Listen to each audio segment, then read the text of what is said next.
Well, hello everyone. We're back again for our fifth episode of Meet the meQuanics. Unfortunately, our Kickstarter has finished and we weren't successful, but keep up to date with our YouTube channel, our Twitter feeds and everything like that. And we'll let you know what our next plans are and hoping to develop the game client itself. So we're now also live on SoundCloud and iTunes. I've put links down below. Please subscribe. New episodes basically get uploaded to these platforms pretty much about a couple of hours after the live stream finishes. So today I'm happy to say that we have Associate Professor Jared Cole from the School of Sciences at RMIT University in Melbourne. So Jared, thanks for joining us. Thank you very much, Simon. So, like our guest last week, Mark from Loughborough, you're not entirely a quantum engineer. You work in quantum, but you're much more sort of on the condensed matter theory kind of side. That's correct?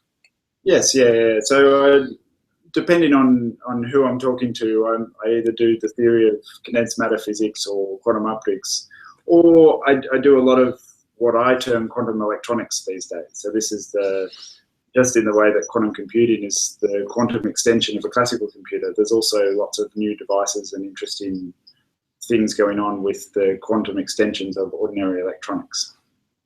So what would an example of quantum electronics be? I mean, people sort of have a fair idea of what a computer is, but how would you make quantum work with electronics?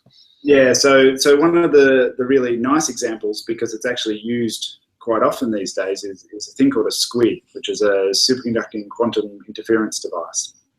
And this is essentially a metallic ring which is made from a metal that superconducts. So once you cool it down far enough, which is very cold, the current can flow through this ring without any resistance, or with very little resistance, depending on how it's configured. Mm-hmm. And the trick is that these rings are incredibly sensitive to magnetic fields, and they're some of the best magnetic field detectors that we have. So it turns out that these actually find a lot of industrial applications. One of them, which is particularly common in Australia, obviously, is mineral detection. They build a magnetic field detector, which they literally hang from a helicopter or drag behind an aeroplane. And this has a bunch of wires, which then goes into a box inside the plane or the helicopter. And this has one of these little rings in it, or a series of them. And any small magnetic fields that are detected by this antenna are then, or ultimately measured by this superconducting ring. And so this is how you find iron ore deposits and image groundwater and all of these kinds of things. And they actually are also used in a medical field for measuring the very tiny magnetic fields that the brain generates. So some of the very good methods for detecting activity in the brain are based on these same devices. So these devices already exist. They're already they really are in industrial things right now. Okay. So that, I would say, is the classic example of a device that, when you include the effects of quantum mechanics, you get something completely different that you couldn't just do from an ordinary metal ring. And the trick here is that once the metal becomes a superconductor, a lot of the ordinary physics associated with standard electronics disappears, and you just get this very clean, what we call quantum coherent state, which allows all these extra effects to appear. I guess my area of interest is, in the longer term, this same trick can be played with lots of different devices. And so that's what I am most interested in these days. So in terms of more outlandish technology, you know, the kind of stuff that hasn't been invented yet, is there anything, you know, really cool that's possibly on the horizon? Well, I guess my favorite blue sky thing kind of has a long story, so it makes it a difficult thing to sell these days, but I still think it's a fantastic idea. You can actually build transistors out of this same technology. There was this, in the late 80s, early 90s, this really nice idea that a lot of people worked on, which was called various things, but usually called rapid single flux quanta electronics, RSFQ. Mm-hmm. This was a very beautiful idea, which in practice proved to be very difficult to implement. And so it kind of died a natural death, as with many nice technologies, the same as Betamax videos and all those kind of things. Right. No one could get it to work, so it kind of died away in the 90s. And recently there's been a lot more work. We think we understand why it didn't work. And there's been a lot of people discussing how we can actually use the things we've learned in, say, the last 10 years to get it to work again. So the question is, why might you want to? And the trick is that if you could build a transistor or any kind of microprocessor out of this technology instead of standard CMOS technology, it would have many, many orders of magnitude less power consumption. So we're really talking about incredibly power efficient electronics.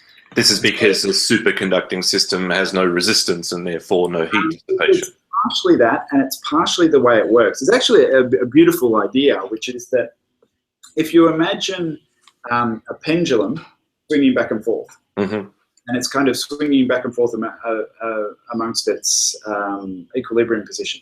And then if you kick it really hard, it goes all the way over the top and then eventually comes back. But if you don't kick it very hard, it just swings back and forth a bit and eventually settles again.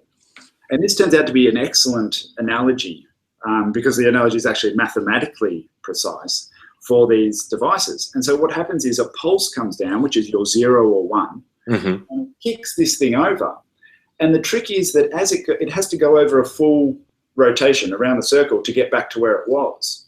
So if it does do that, the next pulse that this movement around the circle generates a new pulse to continue down the line. This pulse is a bit crappy and it's kind of faded away a bit. As long as it's enough to kick it past the midpoint, it will come back by itself and you get a perfect new pulse move on. So it's very, at least in theory, it's very low noise. It requires very little energy to keep that process going, because as long as you get over this high point, it comes back naturally to where it should sit. Yeah, and generates the pulse at the same time. That's right, yeah. So this fundamental idea means that it's very efficient in terms of power usage, because the equivalent statement in CMOS is that you have to apply these voltages on different parts of the transistors to get this very nice, clean signal that goes between 0 and 1 with very little noise between them. There's this really nice physics which underlies the thing. The problem being it comes with a lot of excess baggage around it, because you have to cool this thing down very cold, and we're talking at least below 1 Kelvin, often something like 50 millikelvin. So we're really talking at the limits of what is possible in terms of cooling of electronics. So you have to do the whole calculation to decide whether you're ultimately going to save power or not. Given that our current power usage is essentially unsustainable. I mean, the latest estimates are that within 5 years or something, or it might even be less now, all the servers that Facebook use together use of order half a power station worth of power. Google, by all estimates, I mean, no one really knows. Google's data center statistics are relatively secret, but this is not a small amount of energy that is being used just to keep the internet running, essentially. Yeah, and so, that's always just increasing as well. That's right. It's just increasing, and it's not going to slow down. And these kinds of things are growing. I mean, we talk a lot about places like China and India using a lot more energy because their economies are growing and the standard of living is improving. Well, this is just another problem on top of that, because they're all going to want more internet, and they're all going to want more Facebook and more Google searches and all of these other things, or Bing searches or whatever you like. And so the power consumption is just going up and up and up and up. And so we really need to seriously think about how to more efficiently process data in computers.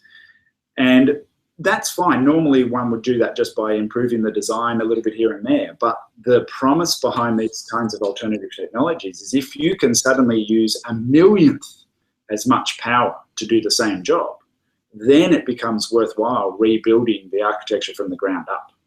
So in this case with quantum electronics, it's not that so the distinction is we're using quantum mechanical devices to make classical computers more efficient, rather than in the context of quantum computing, this whole different methodology of actually doing computation.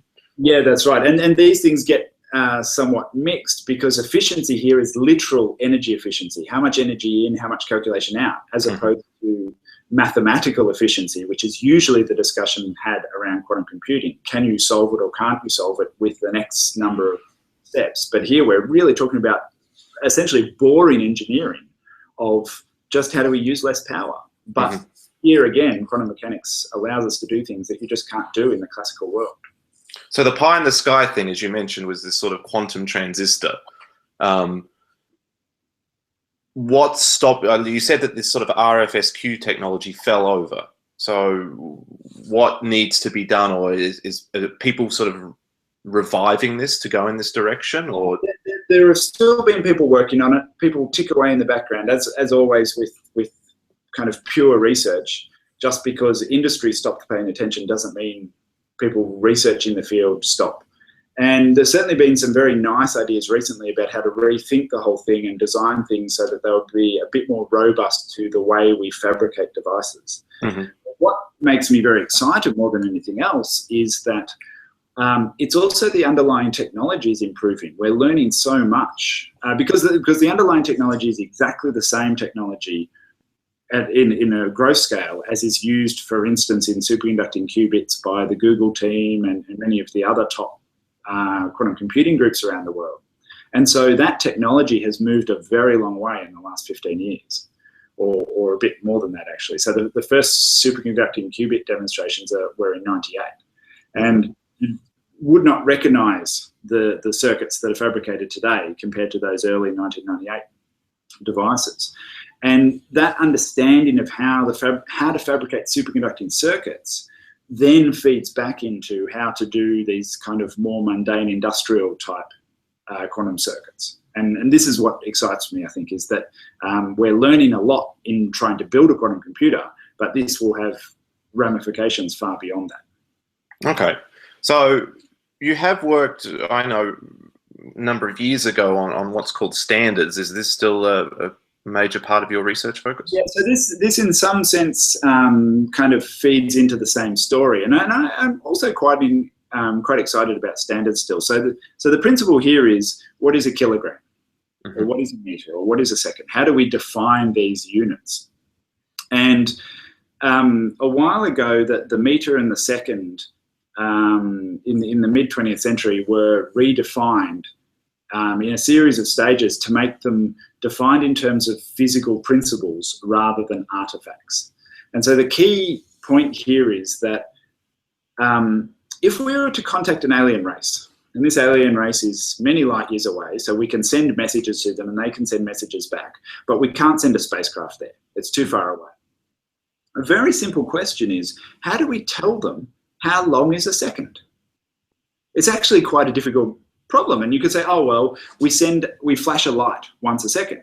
But the way physics works, you have to be a little bit careful, because what happens if those photons are somehow manipulated along the way? Now, the second turns out to be relatively easy because the wavelength changes, but the frequency doesn't. But that actually gives you the hint of the correct way to do it, is that we know that the speed of light is constant in all reference frames. So we build into our definition of the units this piece of science fact that we know, this fundamental piece of physics. And therefore we assume that the laws of physics are the same for us and them, and therefore their standards will be the same. Yep. The problem is, this is not how standards developed. The definition of the second, originally entirely came from the way the Earth spins and the way the Earth goes around the sun. So it's a completely arbitrary decision that came about historically. And of course, their planet is not the same size as ours, doesn't spin the same as ours, is a different distance from a different sun. So they're not compatible. So this idea that you use physical principles to define the standards is very elegant and also very practical. So to contrast the kilogram is literally a block of platinum with a little bit of iridium in it that sits in a vault in Paris. That is actually the definition of a kilogram. And so we have this block and it's defined to be a kilogram. And then we have 10 or so secondary standards which are defined to be, or are measured to be very close to this kilogram. And we're talking micrograms or nanograms, very, very close. It changes by the weight of a couple of atoms or something every year from what I've read. Well, this is the tricky thing, is it's even more than that. So over the last 100 years, all we know is that all of the secondary standards have all got slightly heavier over the last 100 years. All of them in the same direction. So the obvious conclusion is actually no, the secondary standards have not moved. It's the primary standard that is getting very slightly lighter over time. But we can't tell. And so this is another problem with this idea of artifact standards. And even if we did sort that problem out and we had some tricky way of calibrating for the fact that the changes over time cancel out, we still can't tell an alien race what a kilogram is unless we put one of these cylinders on a spaceship and take it to them. So for the second and the meter, they solved this problem by saying, okay, a second, if you have a certain type of atom, actually I think the current standard is based on a cesium atom, and you perform a certain experiment on it, the energy levels within a cesium atom are fixed and known based on the properties of cesium and the number of protons and neutrons and the way quantum mechanics works. And we assume every cesium atom in the universe is the same, at least for the equivalent isotope. So what you do is you design this very fancy clock, which essentially moves between different energy levels in a cesium atom. And based on how fast that process happens, we use that to define a second. And so then if we give that set of instructions to an alien race, they get their cesium atom, which we assume is identical. And I should say, if that assumption is not true, we have much bigger problems than standard. Yeah. The fundamental premise of modern science is that a cesium atom on Earth is the same as a cesium atom on Alpha Centauri and anywhere else. If this is not true, then many other things are a problem first. Yes, exactly. I think all areas of science basically disappears if that premise is shown to be false. I mean, this is somewhat one of the greatest gifts of the Enlightenment and the Renaissance period, was this concept that if you assume the laws of physics are the same all over the universe, then things become a lot simpler to explain. I mean, a lot more reproducible, of course. So they get their cesium atom, they do exactly the same measurement, and then they know that their second is exactly the same, to within the precision that we can measure it and within the precision they can measure it. So then, because we know the speed of light is constant all over the universe, so then they do a measurement where they measure how far does a beam of light go in a certain period of time, because they know what a second is, and that tells them what a meter is. And in this way, they can build up all of our standards based on fundamental physical principles. So how many fundamental, okay, we've got the meter, we've got the seconds, they're defined with respect to these quantities. You've got the kilogram, which isn't. How many of them are there? So in the current SI standard, there are 7 fundamental units. And in this sense of quantum definitions, the meter and the second are the only ones that are now defined in terms of those principles. The kilogram has this problem, it's a block of platinum, and the best guess at the moment is that they're going to move to a standard that's made from a sphere of silicon, but whose dimensions are known very, very precisely, astonishingly precisely. And this also tells you something about this chemistry measurement of moles, a number of moles in a certain amount of material, which is essentially the number of atoms. So by you want to both, there are 2 things you need to define. One is the kilogram and one is the mole. And the next plan in terms of units is to define both of those in terms of these fundamental principles. But then you also have the electrical units, things like current and voltage, and you have the light intensity units, so how much light falls on a surface from a given source. And all of these things at the moment are in terms of artifact standards in some sense, and eventually will be replaced in terms of will be defined in terms of fundamental physical principles. And the current plan is this change will probably be made in 2018. So we're really actually very close to this point. Oh, so we already know how to do it. It's not official yet. Well, we know how to do it. We know what to do. The precision with which we do it depends on the best available data. And that's what we've been waiting for. All of the national standard labs around the world are doing more and more precise measurements of these things using fancier and fancier devices. And from memory, the cutoff is July next year. That they have put all their data into some central repository, and in July next year, essentially they'll say, okay, this is the data we have at the moment. Based on that, these are the new definitions of all of the. It turns out that defining a unit and defining a fundamental constant are intimately linked. So what they will actually do is give a whole bunch of fundamental constants, like the speed of light, like the charge on an electron, like Boltzmann's constant. These will all become defined numbers, and by defining them, you also define the units themselves. So yeah, we're very close. And I guess coming full circle, my interest in it is in the electrical standards, because the current idea for how to define these electrical standards, how to define the volt and the ampere, depends on very precise and very accurate quantum circuits. And so the more we can understand them and the better we can design these, the better those standards will be. And even once this change happens, the change in definition, there'll always be a need to measure these quantities with higher and higher precision. And so anything we can do to help the fundamental devices operate more precisely and with higher accuracy, then the better the standards are in the future. So, I mean, give us an example, say, with the amp. So the amp is how much charge flows through a given point in a circuit. So could you roughly outline how you would do this in a fundamental way? Yeah,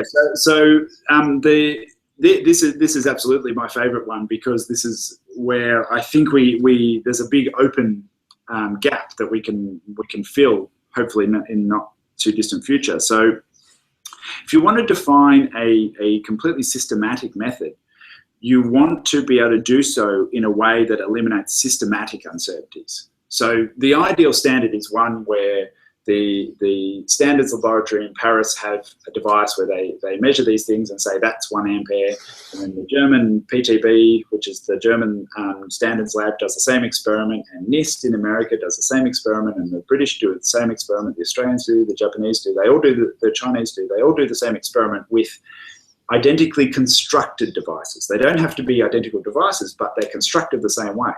And if you do everything right, you get the same answer because the physics is the same. So in this case, frequency is one of the things we can measure the most precise of any physical thing. It turns out frequency, for various technical reasons, is can be measured very, very precisely. Many orders of magnitude difference between the uncertainty and the quantity itself. So very simple. So what you would like to do is link frequency, voltage, and current. And you want to do so in what's called the metrology triangle, so that you link frequency to voltage, voltage to current, and current back to frequency. And the reason for doing this in a closed, I was about to say closed circuit, but in here it's a closed triangle, is that you want to avoid systematic uncertainties. What if the American's device, one of the parts isn't working quite right, and instead of giving you 1 every time, it gives you 1.1? You won't be able to tell this unless you compare it to something else. So the way we used to do this, of course, is we literally take the device and take it to Paris and put it next to the one in Paris, measure the two, check they get the same answer, and then take it back to the US. And this kind of movement of standards happens all the time. If you can define things in a loop here, you go from frequency to current, frequency to voltage, voltage to current, current back to frequency, and you should get the same answer if everything is working. And if there's some systematic error, then this will show up when you go around the triangle. Yeah, now, so you measure the frequency the first time, and then you take a different pathway back to get a second frequency, and if they don't match, something's screwed up along the way. Exactly, yes, yeah. And so it turns out that 2 of the 3 legs of this triangle exist and are already very, very accurate. One is called the quantum Hall effect, which basically allows you to link voltage directly to current. And there's some fundamental constants in there, but that's fine. And this is an incredibly precise measurement of the relationship between voltage and current. The other one is called the Josephson effect, which also links voltage and frequency. So the Josephson effect is one of the fundamental effects underlying these quantum circuits that I work on. And the quantum Hall effect is I would say, related, but not specific superconducting effect. So both of those, we actually, in fact, all of the standards labs around the world now have devices where you have both things built on one chip. You have a piece of a circuit on the chip which does the Josephson effect and a circuit on the chip that does the quantum Hall effect, and these are linked so that you can, but the problem is the last bit. We want a different circuit that works on a different principle which links current and frequency, and this is the bit that's missing. There are lots of different circuits out there. One of them that I work on is kind of an outlier, but this is when you have a long line of these Josephson junctions. So the end result of all of these little Josephson effects together gives you a link between current and frequency. So just to clarify for people, what you want to design is some physical system where sort of the electrons line up in a nice little regular row, and it therefore moves along. And you can count how many exactly go through at any given point. Yes, yeah. So this is absolutely the idea, that if you have some periodic array of electrons and they're moving with some uniform velocity, then you count them at the end. You count how often you see them, and that gives you a frequency. And then you count the number of electrons per second, and that gives you a current. And if you can measure these two things in the same device independently, then that's your link between the two. The current best world efforts in this area are a thing called a charge pump. And this is literally a potential, so a well, and you kind of pull it down and let an electron jump into the well, and then you push it up again and the electron jumps out. And if you change the sides, you can think of it as a bucket actually, with adjustable sides, and you drop one side down and an electron hops in, and then you put the side up, and then you drop the other side down and the electron hops out. And so you get this cyclic movement of the two sides of the bucket. And so, of course, this cycle happens at a certain frequency, and then this allows a certain amount of current to flow. And if you can do this precisely enough, then that also gives you that solution. The problem is that we can't do it precisely enough. The errors in these devices mean that we're probably still a factor of 10 or more away from the level we need to be able to match the uncertainty in the other two sides of the triangle. And so there's no point moving to a full quantum or a full physics-based standard unless the uncertainty is less than the existing standard. And so this is why we still are collecting all this data, and this is why these labs are still working on this other part of the triangle to try and get the uncertainty in all of them to be small enough. So is there any one of these things where we, in principle, don't know how to define it? I mean, they all, in principle, have definitions? It's just a technological problem? Well, you can always replace your definition with a better one that's come along. This has happened several times with the meter. The original meter was just a 1 meter long piece of platinum. And then over time, this has actually changed several times. And the second went through a bit of an evolution as well. So better technology always means, like if better technology comes along, you can redo this. But the metrology people, the people who look after standards and measurement, are very conservative. It takes many years before they are convinced that they should change. For good reasons, obviously. You don't want suddenly the meter to have a slightly different meaning on either side of the Atlantic. It's bad enough that one uses miles and the other kilograms and all this kind of stuff. If the actual definitions were different, this would be a complete disaster, particularly for industry. Well, so actually, this is a good point, just to sort of tangent off. I mean, we came into this conversation talking about how to tell an alien what a meter is, but that's not why we have this stuff. We have this stuff for purely terrestrial reasons. Yeah, absolutely, and you can see why this is because of so all of this the legal framework comes under a thing called the meter convention, and this dates from the late 19th century when everyone all around the world. Many representatives from a huge number of industrial nations got together and defined all of these units in a legal sense. And the reason it happened at that point and not 100 years later or 100 years earlier was the Industrial Revolution. All of a sudden, a machine that was built in England was being used to produce parts in Paris or parts in India or parts in the US, which were then put into a different machine built from a different country. Built in a different country. So it became fundamentally important that everyone agreed on what a millimeter was, or what an inch was, or what a yard was, or what a second was. It's fundamentally important now that everyone agrees, and this has only got more and more important over time. So, for instance, the Airbus. I mean, the Airbus A380 is the glory of the European aerospace industry, and its parts are built all over Europe. It's so many different pieces built in so many different places, and all of those places have to agree on how everything is built. Otherwise, it won't bolt together. The International Space Station is another example. Countries all over the world build pieces for that. And when you send it up there and try to bolt two pieces together, if they don't fit, you've got a big problem. So everyone has to agree on the definitions of all of these units. So that was actually the original impetus for all of this. And it was more a quirk of history than anything else, that at the same time, it was the meter system and what we now call the SI unit. So the decimalized units coming out of France in the 18th and early 19th century, that became the international standard. But that's actually not so much the point. The point is that worldwide, you have to agree on how you're going to measure length, how you're going to measure mass, how you're going to measure time.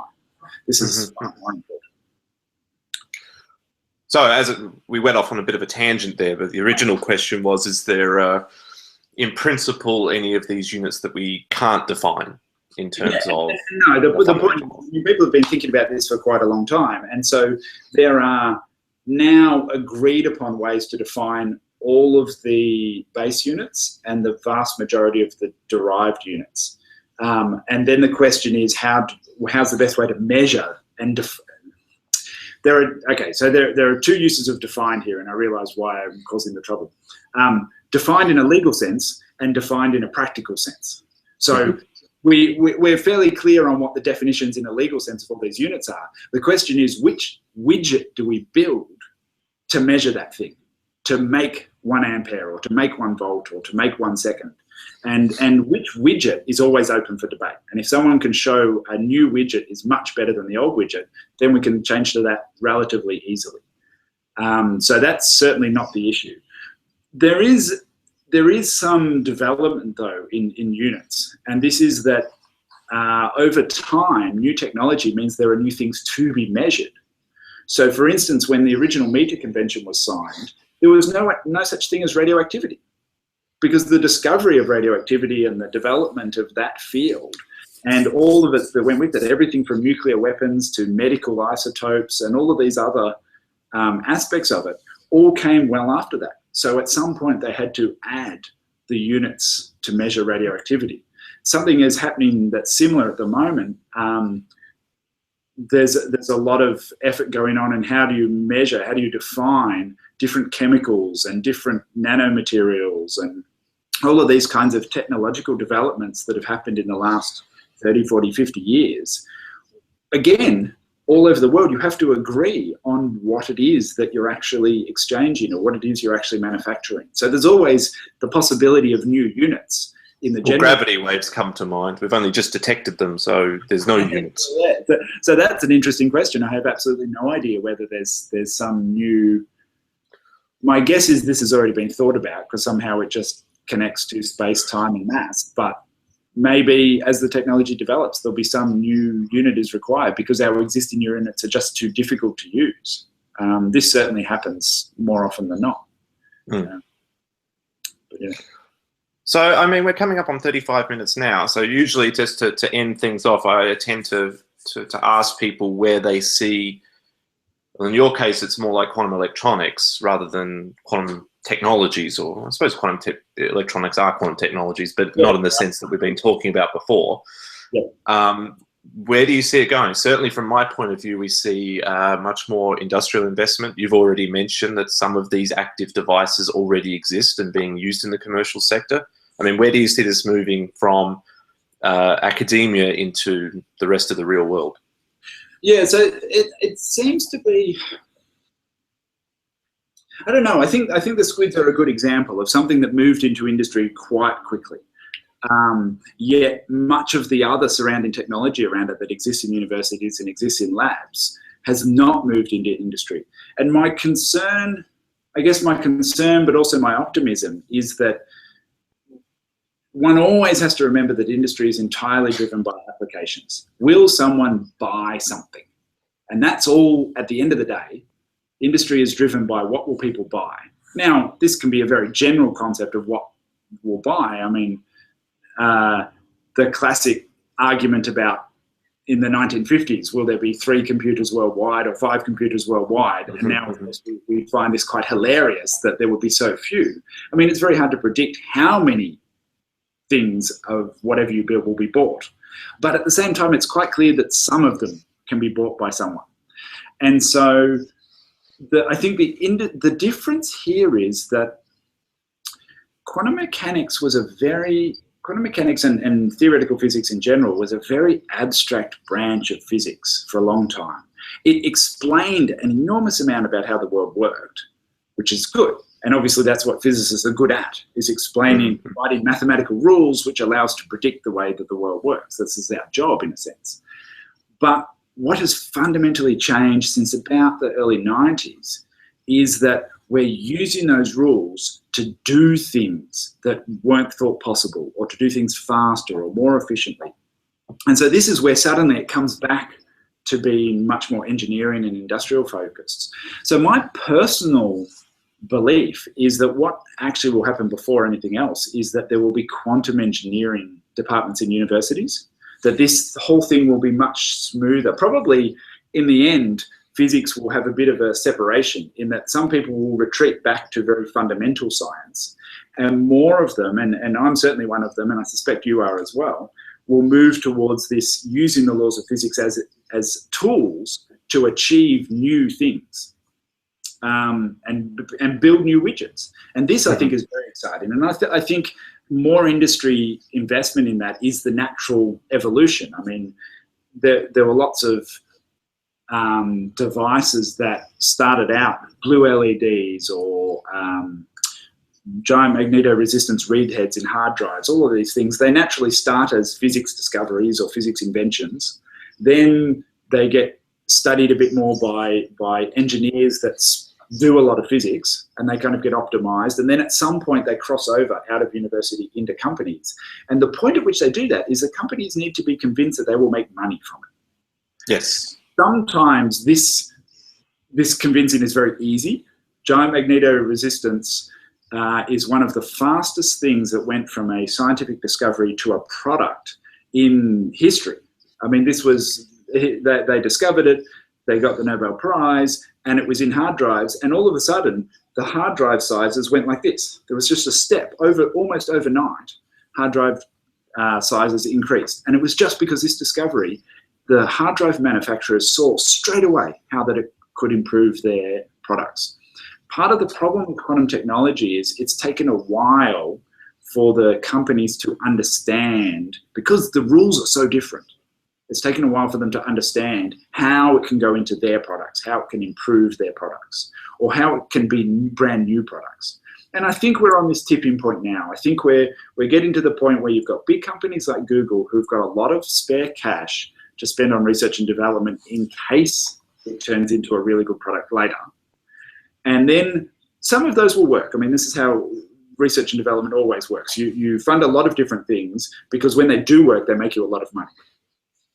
And then once those companies have products on the market, then the next tier of companies who don't have so much research and development cash but still want to get into the market, they will start investing money, and it grows like that. So I don't see any reason why that won't happen. The biggest problem from a physicist's point of view is thinking about when are we working on things that will tell us fundamentally about the way the universe works, and when are we working on things that are just new inventions. Because the reasons for working on these are different, and the things you do with the results are different. If I find a new law of physics, the first thing I do is publish it. If I invent a new device, the first thing I have to think about is it better for me to tell a company first before I publish it? Because that company, I mean, you can be hard-nosed about it. Someone wants to make money out of it. But I prefer to take the more altruistic view of it, which is if that company thinks that my invention is going to make them a lot of money, they will invest a lot of money in my research to improve it. And so that still means as a working research scientist, I still have to make this decision. is this something that is just of interest fundamentally, or can I get a company interested in this? And this is part of why this boundary is difficult to decide, because then it comes down to how well do you sell it to the company, and how long is the lead time before it will be a product? Is it something that next year they can sell it, or are they not going to be able to sell it till 2060? Different amounts of money and different decisions are made based on these. Yeah, the different sizes of companies and who's got deep pockets and who doesn't. And this is, I think it's quite interesting to watch. I mean, my background at university, I was going to be an engineer right up until third or fourth year. I mean, it sounds a bit corny, but I fell in love with quantum physics. I fell in love with the problems involved in quantum physics. Before then, I was going to be an engineer. That was always my plan. And it is really quite different thinking. This kind of optimization problem is, you might have a beautiful product, but if someone else gets a crappy product to market first, then it might be that crappy product wins. And so that's not a physics decision. That's market forces and industry capital and all these kind of things. And what's really interesting now about the field is physicists are having to be involved in that kind of stuff. I mean, yeah, we're not very good at it. Well, yeah, partially because this is not what we're trained for. I mean, I'm a big believer in more engineering, because the engineers are trained for this stuff from very early on. But it's taken a long time for physicists to be able to convince the engineers that this is a worthwhile thing to look at, because in the past it has been very long term, and it's only recently that the timescales are getting closer and closer, and it becomes more useful. Well, I mean, as I said to a few people, and even with Mark last week, it's not so much training up people that are experts in quantum, but it is training them up so that they, understand the language. Yeah. I mean, a modern engineering degree, in the old days, you spent 4 years doing an enormous amount of technical stuff. These days, in almost every country in the world, engineers do an awful lot of business administration, patent development, learning how to turn technology into products, because this is one of the jobs they need to do in industry. And so sometimes, I mean, someone has to bridge the gap, and waiting for the engineers to come to us is not working. So we have to go to them, essentially. Yeah, exactly. Okay, so we're coming up on 45 minutes, so that's usually how long I try to keep these things going. So just as a last thing before we stop, is there anything at RMIT that you want to plug? Oh, come to RMIT. It's a glorious university. So, I mean, RMIT is one of several universities, smaller universities in Australia, that specialises in science and technology. And so, particularly in physics, recently we've got quite a big growth in this idea that, yes, we're a physics department, but we speak to engineers, we speak to chemists, we speak to mathematicians, we have industry contracts. One of the professors here does a lot of work on, for instance, geospatial modeling. I do lots of stuff on quantum electronics. There's a guy down the corridor who does a lot of chemistry related stuff. And all of these somehow connect to stuff in industry. And I think this is a quite different environment and a different motivation than your more traditional philosophical theoretical physics. So this would be my argument, is that yes, we do theoretical physics, and yes, there's lots of maths, and yes, it's lots of big computers, and it's very interesting stuff. But at the end of the day, we know there's a reason why we do it, which is not just to understand the universe at a deeper level. We're actually designing things. We're actually understanding why these things don't work as they should. And that is what excites me about being at this place.